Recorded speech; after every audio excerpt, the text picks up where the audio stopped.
ನಮಸ್ಕಾರ ಸ್ನೇಹಿತರೆ. ಜಗತ್ತಿನ ಮೇಲೆ ಡ್ರ್ಯಾಗನ್ ವಕ್ರ ದೃಷ್ಟಿ ಬಿದ್ದಿದೆ. ಚೀನಾ ವಿಶ್ವದಲ್ಲೇ ದೊಡ್ಡ ಪ್ರಮಾಣದಲ್ಲಿ ತನ್ನ ಗೂಢಚಾರಿಕೆ ಜಾಲವನ್ನು ವಿಸ್ತರಣೆ ಮಾಡಿಕೊಳ್ತಿದೆ.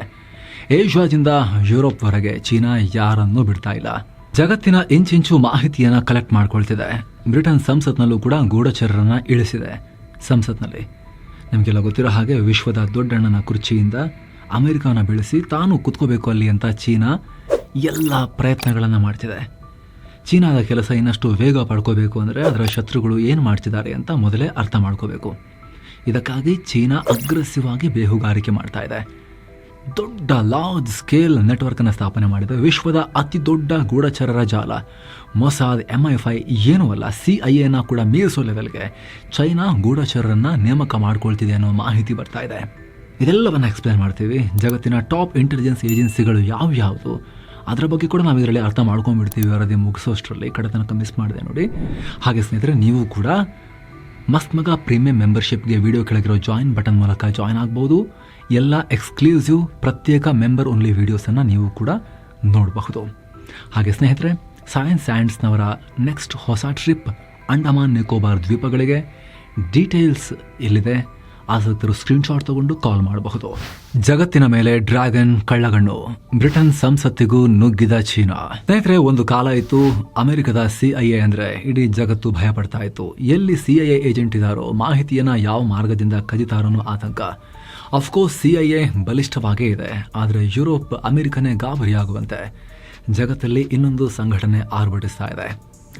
ಅದೇ ಚೀನಾದ ministry of state security, MSS. China ಈ MSSನ ಬಳಸಿಕೊಂಡು ವಿಶ್ವದ ಇಂಚಿಂಚು ಜಾಗವನ್ನು ಸ್ಕ್ಯಾನ್ ಮಾಡ್ತಾ ಇದೆ. ಇನ್ಫ್ಯಾಕ್ಟ್ ಇವತ್ತು MSS ಮೋಸ್ಟ್ ಆಕ್ಟಿವ್ ಮತ್ತು ಮಹತ್ವಾಕಾಂಕ್ಷೆ ಹೊಂದಿರೋ ಸ್ಪೈ ಏಜೆನ್ಸಿ ಅಂತ ಕರೆಸ್ಕೊಳ್ತಾ ಇದೆ. ಅಂಟಾರ್ಟಿಕಾನ ಬಿಟ್ಟು, ಮನುಷ್ಯರಿಲ್ಲೇ ಇರೋ ಕಡೆ ಬಿಟ್ಟು ಬೇರೆ ಎಲ್ಲ ಖಂಡದಲ್ಲಿ ಚೀನಾ ತನ್ನ ಗೂಢಚರಿಕೆ ಜಾಲವನ್ನು ಚಾಚಿಕೊಂಡಿದೆ. ಅದರಲ್ಲೂ ಅಮೆರಿಕ, ಯುರೋಪ್ನಲ್ಲಿ ಚೀನಾ ದೊಡ್ಡ ಸ್ಪೈ ನೆಟ್ವರ್ಕ್ ಅನ್ನ ಸೆಟಪ್ ಮಾಡಿದೆ. ಇನ್ನಷ್ಟು ವಿಸ್ತರಣೆ ಮಾಡೋಕೆ ಪ್ಲಾನ್ ಮಾಡ್ತಾ ಇದೆ. ಯಾವ ಮಟ್ಟಿಗಂದ್ರೆ ಬ್ರಿಟನ್ನ ಸಂಸತ್ತಿಗೂ ಕೂಡ ನುಗ್ಗೋದಕ್ಕೆ ಪ್ರಯತ್ನ ಮಾಡಿದೆ. ಈ ಬಗ್ಗೆ ಖುದ್ದು ಬ್ರಿಟನ್ನ ಗುಪ್ತಚರ ಸಂಸ್ಥೆ MI5 ಅಲ್ಲಿನ ಸರ್ಕಾರಕ್ಕೆ ವಾರ್ನಿಂಗ್ ಕೊಟ್ಟಿದೆ. ಚೀನಾ ಗೂಢಚಾರಿಗಳು ಬ್ರಿಟನ್ನ ಸಂಸದರ ಸಂಪರ್ಕ ಸಾಧಿಸಿ ಸೂಕ್ಷ್ಮ ಮಾಹಿತಿಯನ್ನ ಕದಿತಾ ಇದ್ದಾರೆ. ಇಲ್ಲದಿದ್ರೆ ಚೀನಾ ನಮ್ಮ ರಾಷ್ಟ್ರೀಯ ಹಿತಾಸಕ್ತಿಗೇನೆ ಅಪಾಯ ಅಂತ MI5 ಅಲರ್ಟ್ ಜಾರಿ ಮಾಡಿದೆ. ನೀವು ಸ್ಕ್ರೀನ್ ಮೇಲೆ ನೋಡ್ತಾ ಇದ್ದೀರಾ. ನಮ್ಮ ಸಂಸದರನ್ನ ಓಲೈಸಿ ಅವರಿಂದ ಮಾಹಿತಿ ಪಡೆಯುವ ಪ್ರಯತ್ನವನ್ನ ಚೀನಾ ನಡೆಸ್ತಾ ಇರೋದು ಗೊತ್ತಾಗಿದೆ. ನಮ್ಮ ಸಂಸದರನ್ನ ಟಾರ್ಗೆಟ್ ಮಾಡಿ ಸೂಕ್ಷ್ಮ ಮಾಹಿತಿಯನ್ನ ಕದಿಯೋಕೆ ರಿಕ್ರೂಟ್ ಮಾಡ್ಕೊಳ್ತಿದ್ದಾರೆ ಅಂತ ಬ್ರಿಟನ್ ಕಳವಳ ವ್ಯಕ್ತಪಡಿಸಿದೆ. ಅಮೆರಿಕ ವಿಚಾರಕ್ಕೆ ಬಂದರೆ ಅಲ್ಲಂತೂ ಚೀನಾ ಗೂಢಚಾರರು ಆಗಾಗ ಸಿಕ್ಕಿ ಬೀಳ್ತಾನೆ ಇರ್ತಾರೆ. ಇದೇ ಜುಲೈನಲ್ಲಿ ಅಮೆರಿಕ ಬೇಹುಗಾರಿಕೆ ಆರೋಪದ ಮೇಲೆ 2 ಚೀನಾ ಪ್ರಜೆಗಳನ್ನು ಅರೆಸ್ಟ್ ಮಾಡಿತ್ತು. ಅದರಲ್ಲೂ ಚೀನಾದ ಸಿವಿಲ್ ಮಿಲಿಟರಿ ಫ್ಯೂಷನ್ ಪಾಲಿಸಿಯಿಂದ ಯಾವುದೇ ಪ್ರೈವೇಟ್ ಕಂಪನಿ ಕೂಡ ಸರ್ಕಾರ ಕೇಳ್ತು ಅಂದ್ರೆ ಇಂಟೆಲಿಜೆನ್ಸ್ ಕೆಲಸಕ್ಕೆ ಬಳಸಿಕೊಳ್ಳೋ ಪರಿಸ್ಥಿತಿ ಇದೆ.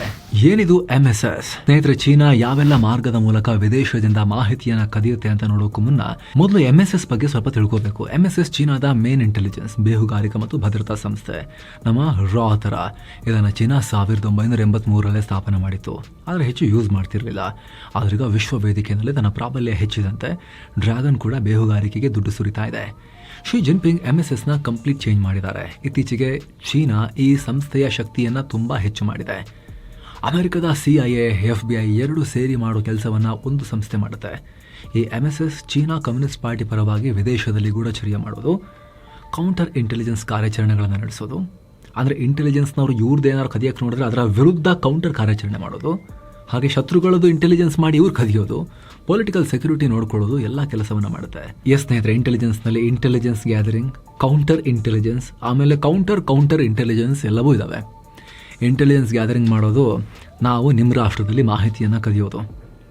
ಕೌಂಟರ್ ಇಂಟೆಲಿಜೆನ್ಸ್ ಅಂದರೆ ನಮ್ಮ ಈ ಪ್ರಯತ್ನಕ್ಕೆ ನೀವು ನಿಮ್ಮ ಇಂಟೆಲಿಜೆನ್ಸ್ ಮೂಲಕ ಕೌಂಟರ್ ಕೊಡೋದು.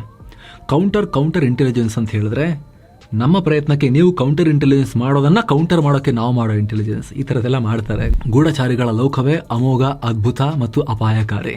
ಅಂದ ಹಾಗೆ ಸ್ನೇಹಿತರೆ, ಒಂದು ಅಂದಾಜಿನ ಪ್ರಕಾರ MSSನಲ್ಲಿ 6ರಿಂದ 8 ಲಕ್ಷ ಉದ್ಯೋಗಿಗಳಿದ್ದಾರೆ. ಚೀನಾದ MSS ಹಲವು ಲೇಯರ್ಗಳಲ್ಲಿ ಮಾಹಿತಿಯನ್ನು ಕಲೆಕ್ಟ್ ಮಾಡಿಕೊಳ್ಳುತ್ತೆ. ಹಾಗಂತ MSS ಕೇವಲ ಇಂಟೆಲಿಜೆನ್ಸ್ ಮಾಹಿತಿಯನ್ನು ಮಾತ್ರ ಸಂಗ್ರಹ ಮಾಡಲ್ಲ. ಇದು ಚೀನಾದ ಕಮ್ಯುನಿಸ್ಟ್ ಸರ್ಕಾರದ ಬುಡ ಅಲುಗಾಡದಂತೆ ಕೂಡ ಕಾಪಾಡ್ತಾ ಇದೆ. ವಿದೇಶದಲ್ಲಿನ ಚೀನಿಯರೇ ಮೊದಲ ಟಾರ್ಗೆಟ್. ಚೀನಾಗೆ ತನ್ನ ಪ್ರಜೆಗಳ ಮೇಲೂ ಕೂಡ ನಂಬಿಕೆ ಇಲ್ಲ. ಚೀನಾದ MSS ವಿದೇಶಿ ಸರ್ಕಾರಗಳೊಂದಿಗೆ ಅಲ್ಲಿ ನೆಲೆಸಿರೋ ಚೀನಿಯರ ಮೇಲೂ ಕೂಡ ಫೋಕಸ್ ಮಾಡುತ್ತೆ. ಅದರಲ್ಲೂ ಪರ್ಟಿಕ್ಯುಲರ್ ಆಗಿ ಅಮೆರಿಕದಲ್ಲಿ ವಾಸಿಸ್ತಿರೋ ಚೀನಿಯರನ್ನ ಡೌಟ್ನಲ್ಲಿ ನೋಡುತ್ತೆ. ಈ ವಿಚಾರವನ್ನು ಚೈನೀಸ್ ಇಂಟೆಲಿಜೆನ್ಸ್ ಸ್ಟ್ರಾಟಜಿ ಬಗ್ಗೆ 30 ವರ್ಷಕ್ಕೂ ಅಧಿಕ ಅನುಭವ ಹೊಂದಿರೋ ಅಮೆರಿಕದ ಮಾಜಿ ರಾಜತಾಂತ್ರಿಕ ಜಿಮ್ ಲೆವಿಸ್ ಇಂಟರ್ವ್ಯೂನಲ್ಲಿ ಹೇಳ್ಕೊಂಡಿದ್ದಾರೆ. ಚೀನಾಗೆ ಯಾವಾಗಲೂ ಇರೋ ಅನುಮಾನ ಏನು ಅಂದರೆ, ವಿದೇಶದಲ್ಲಿರೋ ಚೀನಿಯರು ಶತ್ರುಗಳ ಏಜೆಂಟ್ ಆಗಿರಬಹುದು ಅಥವಾ ಚೀನಾಗೆ ಹೇಳಬೇಕಾದ ಸತ್ಯವನ್ನು ಮುಚ್ಚಿಡ್ತಿರಬಹುದು. ಹಾಗಂತ ವಿದೇಶದಲ್ಲಿರೋ ಚೀನಿಯರು ಚೀನಾಗೆ ನೇರ ಬೆದರಿಕೆ ಅಂತಲ್ಲ, ಆದರೂ ಕೂಡ ಚೀನಾ ವಿಚಾರದಲ್ಲಿ ಚಾನ್ಸ್ ತಗೊಳ್ಳೋ ಧೈರ್ಯ ಮಾಡ್ತಾ ಇಲ್ಲ. ಯಾವಾಗಲೂ ಇವರನ್ನ ಮಾನಿಟರ್ ಮಾಡ್ತಾ ಇರುತ್ತೆ. ಹಾಗೆ ಅವರು ಇರೋ ದೇಶದ ಬಗ್ಗೆ ಏನಾದರೂ ಸೆನ್ಸಿಟಿವ್ ಮಾಹಿತಿ ಇವರಿಂದ ಕಲಿಬೋದಾ ಅಂತ ನೋಡ್ತಾ ಇರುತ್ತೆ. Global cyber super power. China ಜಗತ್ತಲ್ಲಿ ಸೈಬರ್ ವಿಚಾರದಲ್ಲಿ ಸೂಪರ್ ಪವರ್ ಆಗಿ ಬದಲಾಗಿದೆ. ವಿಶ್ವದ ವಿವಿಧ ಭಾಗದ ಮೇಲೆ ಸೈಬರ್ ದಾಳಿಗಳನ್ನು ಮಾಡಿಸ್ತಾ ಇರುತ್ತೆ. APT-10, APT-40, APT-41 ಅಂತ APT ಗ್ರೂಪ್ ಮತ್ತು ಮುಸ್ಟಾಂಗ್ ಪಾಂಡಾ ಅನ್ನೋ ಗುಂಪು ಚೀನಾ ಸರ್ಕಾರದ ಪರವಾಗಿ ಪ್ರಮುಖ ಮೂಲ ಸೌಕರ್ಯಗಳನ್ನು ಗುರಿಯಾಗಿಸಿ ಸೈಬರ್ ದಾಳಿ ಮಾಡ್ತಾ ಇರ್ತಾರೆ. ಸೂಕ್ಷ್ಮ ಮಾಹಿತಿಯನ್ನು ಕದಿಯೋ ಪ್ರಯತ್ನ ಮಾಡ್ತಾರೆ. MSS ಸಾಲ್ಟ್ ಟೈಫೂನ್ ಕ್ಯಾಂಪೇನ್ ಹೆಸರಲ್ಲಿ ವಿವಿಧ ರಾಷ್ಟ್ರಗಳ ಟೆಲಿಕಾಂ ಕ್ಷೇತ್ರಕ್ಕೆ ಆಗಾಗ ನುಗ್ತಾ ಇರುತ್ತೆ. ಚೀನಾ 2 ಪ್ರಮುಖ ಉದ್ದೇಶಗಳಿಗಾಗಿ ಸೈಬರ್ ದಾಳಿಗಳನ್ನು ಮಾಡುತ್ತೆ. ಒಂದು ಟೆಕ್ನಾಲಜಿ ಮತ್ತು ಅಗತ್ಯ ಮಾಹಿತಿಯನ್ನು ದೋಚೋಕೆ, ಇನ್ನೊಂದು ಕ್ರಿಟಿಕಲ್ ಇನ್ಫ್ರಾಸ್ಟ್ರಕ್ಚರ್ನಲ್ಲಿ ಅಡಚಣೆ ಮಾಡಿ ದೇಶಗಳನ್ನು ಸಮಸ್ಯೆಗೆ ಸಿಕ್ಕಾಕಿಸೋಕೆ.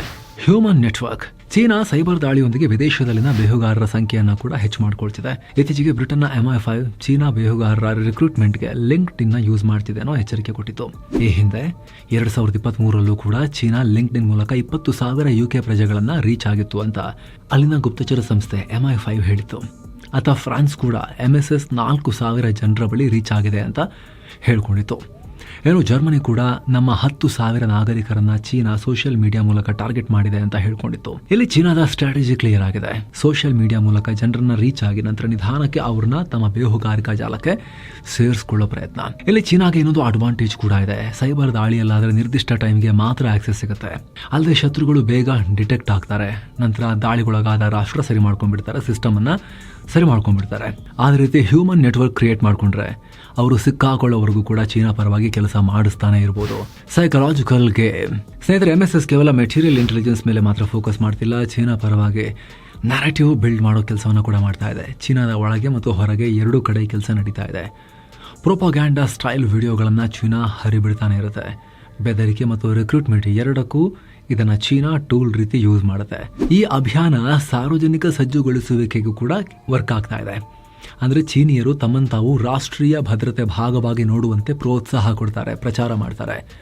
ಜೊತೆಗೆ ಅನುಮಾನಾಸ್ಪದ ಚಟುವಟಿಕೆ ಬಗ್ಗೆ ರಿಪೋರ್ಟ್ ಮಾಡೋ ರೀತಿಯಲ್ಲಿ ಪ್ರೇರೇಪಿಸುತ್ತೆ. ಇಂಥವರೆಲ್ಲರನ್ನ ಚೀನಾ ತನ್ನ ಪರವಾಗಿ ಕೆಲಸ ಮಾಡ್ತಿರೋ ಸ್ಪೈ ನೆಟ್ವರ್ಕ್ನಲ್ಲೇ ಫಸ್ಟ್ ಲೈನ್ ಡಿಫೆನ್ಸ್ ರೀತಿ ಇವರನ್ನ ನೋಡುತ್ತೆ. ಭಾರತದಲ್ಲೂ ಚೀನಾ ಜಾಲ. ಭಾರತದಲ್ಲೂ ಕೂಡ ಚೀನಾ ಬೇಹುಗಾರಿಕೆ ನಡೆಸ್ತಾ ಇದೆ ಅನ್ನೋ ಆರೋಪಗಳಿವೆ. ಅದರಲ್ಲಿ ಯಾವುದೇ ಅನುಮಾನ ಬೇಡ, ನಡೆಸ್ತಾ ಇರ್ತಾರೆ. ಎಲ್ಲರೂ ನಾವು ಅಲ್ಲಿ ನಡೆಸ್ತಿರ್ತೀವಿ, ಅವರು ಇಲ್ಲಿ ನಡೆಸ್ತಾ ಇರ್ತಾರೆ. ಆದರೆ ಸ್ಕೇಲ್ ಬೇರೆ ಬೇರೆ ಇರ್ಬೋದು, ಪ್ರಮಾಣ. ಜೊತೆಗೆ ನಮ್ಮಲ್ಲಿ ಗೂಢಚರ್ಯ ಮಾತ್ರ ಅಲ್ಲ, ಬೇಹುಗಾರಿಕೆ ನಡೆಸೋಕೆ ಸೈಬರ್ ದಾಳಿಗಳನ್ನು ಚೀನಾ ಜಾಸ್ತಿ ನಡೆಸುತ್ತೆ. ಭಾರತದಲ್ಲಿ ಮುಖ್ಯವಾಗಿ ಸ್ಟ್ರಾಟಜಿಕ್ ಮತ್ತು ಮಿಲಿಟರಿಗೆ ಸಂಬಂಧಪಟ್ಟ ಮಾಹಿತಿಯನ್ನ ಚೀನಾ ಕದಿಯೋಕೆ ಟ್ರೈ ಮಾಡ್ತಿರುತ್ತೆ. ಇದೇ ಕಾರಣಕ್ಕೆ ಭಾರತ ಸರ್ಕಾರ ಚೀನಾದಿಂದ ಇಂಪೋರ್ಟ್ ಆಗಿರೋ CCTVಗಳ ಬಗ್ಗೆ ಕೂಡ ಅಲರ್ಟ್ ಜಾರಿ ಮಾಡಿತ್ತು. ಅದರ ಹೆಂಗೆ ಫಂಕ್ಷನಿಂಗ್ ನೋಡ್ಕೊಳ್ಳಿ, ಡೇಟಾ ಟ್ರಾನ್ಸ್ಫರ್ ಆಗ್ತಿದೆಯಾ ಚೆಕ್ ಮಾಡ್ಕೊಳ್ಳಿ ಅಂತ ಸೂಚನೆ ಕೊಟ್ಟಿತ್ತು. ಬಲಿಷ್ಠರು ಯಾರು? ಜಗತ್ತಿನ ಅತಿ ಬಲಿಷ್ಠ ಇಂಟೆಲಿಜೆನ್ಸ್ ಏಜೆನ್ಸಿ ಪಟ್ಟಿಯಲ್ಲಿ ಇವತ್ತಿಗೂ ಕೂಡ ಅಮೆರಿಕದ CIA ಟಾಪ್ನಲ್ಲಿದೆ. ಜಾಗತಿಕವಾಗಿ 100ಕ್ಕೂ ಅಧಿಕ ರಾಷ್ಟ್ರಗಳಲ್ಲಿ CIA ಆಳವಾಗಿ ಬೇರೂರಿದೆ. ಹ್ಯೂಮನ್ ಇಂಟೆಲಿಜೆನ್ಸ್ನಲ್ಲಿ CIA ಎಲ್ಲರಿಗಿಂತ ಸ್ಟ್ರಾಂಗ್. ಪ್ರತಿ ರಾಷ್ಟ್ರದಲ್ಲೂ ತನ್ನ ಏಜೆಂಟ್ಸ್ನ ಇಟ್ಕೊಂಡಿದೆ. ಅಲ್ಲದೆ CIA ರಹಸ್ಯ ಕಾರ್ಯಾಚರಣೆಗೆ ಬಹಳ ಫೇಮಸ್. ಅಮೆರಿಕದ ಶತ್ರುಗಳಿದ್ದಲ್ಲೇ ಅವ್ರನ್ನ ಮುಗಿಸೋ ತಾಕತ್ತನ್ನು ಹೊಂದಿದ್ದಾರೆ. 2ನೇ ಸ್ಥಾನದಲ್ಲಿ ಚೀನಾದ MSS ಇದೆ. ಸೈಬರ್ ದಾಳಿ ವಿಚಾರದಲ್ಲಿ ಅಮೆರಿಕದ CIAನು ಮೀರಿಸುವಷ್ಟು ಸ್ಟ್ರಾಂಗ್ ಆಗಿದ್ದಾರೆ. ಇನ್ನು 3ನೇ ಸ್ಥಾನದಲ್ಲಿ ಬ್ರಿಟನ್ನ MI6 ಬರುತ್ತೆ. ಇದು ವಿಶ್ವದ ಅತ್ಯಂತ ಹಳೆ ಸ್ಪೈ ಏಜೆನ್ಸಿಗಳಲ್ಲಿ ಒಂದಾಗಿದೆ. ಇದು ಕೂಡ ಗ್ಲೋಬಲ್ ಪ್ರೆಸೆನ್ಸ್ ಅನ್ನ ಹೊಂದಿದೆ. 4ನೇ ಸ್ಥಾನದಲ್ಲಿ ರಷ್ಯಾದ SVR ಇದೆ. ಒಂದು ಕಾಲದಲ್ಲಿ KGBL ಆಯಿತು, ಬೇರೆ ಬೇರೆ ಹೆಸರಲ್ಲಿ ರಷ್ಯಾದಲ್ಲಿ ಬದಲಾವಣೆಗಳಾಗಿದ್ದಾವೆ. ಈಗ SVR ಅಂತ ಕರೀತಾರೆ. ರಷ್ಯಾ ಒಂದು ಟೈಮ್ನಲ್ಲಿ ಕವರ್ಡ್ ಆಪರೇಷನ್ಸ್ಗೆ ಫೇಮಸ್ ಆಗಿತ್ತು. ಆದರೆ ಇತ್ತೀಚೆಗೆ ಅಷ್ಟೊಂದು ಅಗ್ರೆಷನ್ ಇಲ್ಲ. ಆದರೂ ರಷ್ಯಾದ ಇಂಟೆಲಿಜೆನ್ಸ್ ಇವತ್ತಿಗೂ ಸ್ಟ್ರಾಂಗೇ ಇದೆ. 5ನೇ ಸ್ಥಾನದಲ್ಲಿ ಭಾರತದ ರಾ ಇದೆ. ಸೌತ್ ಏಷ್ಯಾ, ಮಿಡಲ್ ಈಸ್ಟ್ ಮತ್ತು ಆಫ್ರಿಕಾದಲ್ಲಿ ಭಾರತದ ರಾ ಸ್ಟ್ರಾಂಗ್ ಆಗಿದೆ. ಇನ್ನು 6ನೇದಾಗಿ ಮೊಸಾದ್ ಇದೆ. ಕೆಲವ್ರಿಗೆ ಅನ್ಸ್ಬೋದು ಮೊಸಾದ್ಗಿಂತ ನಾವು ಸ್ಟ್ರಾಂಗ್ ಏನ್ರಿ ಅಂತ ಹೇಳಿ. ಮೊಸಾದ್ ಲಿಮಿಟೆಡ್ ಆಪರೇಷನ್ ಅನ್ನು ನಡೆಸುತ್ತೆ. ತುಂಬ ದೊಡ್ಡ ನೆಟ್ವರ್ಕ್ ಹೊಂದಿಲ್ಲ, ಚುಟುಕಾದ ಚಿಕ್ಕದಾದ ಆದರೆ ಭಯಂಕರ ಹರಿತವಾದ ಆಪರೇಷನ್ ಅನ್ನು ಅವ್ರು ನಡೆಸ್ತಾರೆ. ಅಂಥದ್ದೇ ಟೀಮನ್ನು ಇಟ್ಕೊಂಡಿದ್ದಾರೆ. ನೀವು ನಿಮ್ಮ ಇಷ್ಟ, ನಿಮಗೆ ಮೊಸಾದ್ ಫೇವ್ರೇಟ್ ಅಂದರೆ ರಾಗಿಂತ ಚೂರು ಮೇಲಕ್ಕೂ ಕೂಡ ಅದನ್ನು ಹಾಕ್ಬೋದು. ಆದರೆ ನೆಟ್ವರ್ಕ್ನ ಸೈಜ್ ಅಂತ ಬಂದಾಗ ನಾವು ಮೊಸಾದ್ಗಿಂತ ಚೂರು ದೊಡ್ಡದಿದ್ದೀವಿ ಅಂತ. ಗಾತ್ರದಲ್ಲಿ ಸಣ್ಣದೇ ಆದರೂ ಕೂಡ ಎಲ್ಲರಿಗಿಂತ ಅಗ್ರೆಸಿವ್ ಆಗಿ ಕಾರ್ಯಾಚರಣೆ ಮಾಡ್ತಾರೆ ಇವರು. ಬರೀ ಇಂಟೆಲಿಜೆನ್ಸ್ ಮಾಹಿತಿ ಕಲೆಕ್ಟ್ ಮಾಡೋದಲ್ಲ, ಶತ್ರುಗಳನ್ನ ಹುಡುಕಿ ಹೊಡಿತಾರೆ. ಒಮ್ಮೆ ಟಾರ್ಗೆಟ್ ಫಿಕ್ಸ್ ಮಾಡ್ಕೊಂಡ್ರೆ ಏನಾದರೂ ಬಿಡೋದಿಲ್ಲ, ವರ್ಷಗಟ್ಟಲೆ ಹೊಂಚು ಹಾಕಿ ಹೊಡೆಯೋ ತನಕ ಬಿಡೋದಿಲ್ಲ ಅವರು. ಏನು ಪಾಕಿಸ್ತಾನದ ISI ಅವ್ರ ಬಗ್ಗೆ ಜಾಸ್ತಿ ಮಾತಾಡೋದು ಬೇಡ, ನಮ್ಮ ಪರಮ ಶತ್ರುಗಳು. ಈ ಉಗ್ರರೊಂದಿಗೆ ಸೇರಿಕೊಂಡು ಆಪರೇಷನ್ ಮಾಡೋದೇ ದೊಡ್ಡ ಇಂಟೆಲಿಜೆನ್ಸ್ ಅಂತ ಅನ್ಕೊಂಡಿದ್ದಾರೆ ಅವರು. ಮಹಾ ಧೂರ್ತರು, ಸೇನೆ ವಿರುದ್ಧ ಮಾತಾಡೋರು. ಬೇರೆ ದೇಶದಲ್ಲಿದ್ದರೆ ಅವ್ರನ್ನ ಪಾಕಿಸ್ತಾನಿ ಪ್ರಜೆಗಳನ್ನೇ ಹತ್ಯೆ ಮಾಡ್ತಾ ಇರ್ತಾರೆ. ಬೇರೆ ದೇಶದ ಪ್ರಜೆಗಳನ್ನು ಮುಟ್ಟಕ್ಕೆ ದಮ್ಮಿಲ್ಲ ಇವರಿಗೆ. ಅವ್ರದೇ ಪ್ರಜೆಗಳು ಸೇನೆ ವಿರುದ್ಧ ಮಾತಾಡಿದ್ರೆ, ಡಿಕ್ಟೇಟರ್ಗಳ ವಿರುದ್ಧ ಮಾತಾಡಿದ್ರೆ ಹತ್ಯೆ ಮಾಡ್ತಿರ್ತಾರೆ. ಅದು ಬಿಟ್ಟರೆ ಉಗ್ರಗಾಮಿಗಳೊಂದಿಗೆ ಸೇರಿಕೊಂಡು ಸಂಬಂಧ ನೆಂಟಸ್ತಿಕೆ ಮಾಡಿಕೊಂಡು ಭಾರತಕ್ಕೆ ಕಾಟ ಕೊಡೋಕ್ಕೆ ಪ್ರಯತ್ನ ಪಡ್ತಿರ್ತಾರೆ. ಅವರ ಯೋಗ್ಯತೆ ಅಷ್ಟೇ. ಸೊ ಫ್ರೆಂಡ್ಸ್, ಇದಾಗಿತ್ತು ಚೈನಾ ಸ್ಪೈ ನೆಟ್ವರ್ಕ್ ಹಾಗೂ ಜಗತ್ತಿನ ಸ್ಪೈ ಏಜೆನ್ಸಿಗಳ ಬಗ್ಗೆ ಸಣ್ಣದಾಗಿ ಪರಿಚಯ ಮಾಡಿಕೊಳ್ಳೋ ಪ್ರಯತ್ನ. Thank you so much. ನಿಮ್ಮ ಅಭಿಪ್ರಾಯ ಕಾಮೆಂಟ್ ಮಾಡಿ ತಿಳಿಸಿ. ಆಗಲೇ ಹೇಳಿದ ಮಸ್ಮಗ ಪ್ರೀಮಿಯಂ ಮೆಂಬರ್ಶಿಪ್ಪನ್ನು ವಿಡಿಯೋ ಕೆಳಗಿರೋ ಜಾಯಿನ್ ಬಟನ್ ಮೂಲಕ ನೀವು ಕೂಡ ಜಾಯಿನ್ ಆಗ್ಬೋದು. ಆಸಕ್ತರು ಕನ್ಸಿಡರ್ ಮಾಡಿ. ಮತ್ತೆ ಭೇಟಿ ಆಗ್ತಿರೋಣ. ನಮಸ್ತೆ.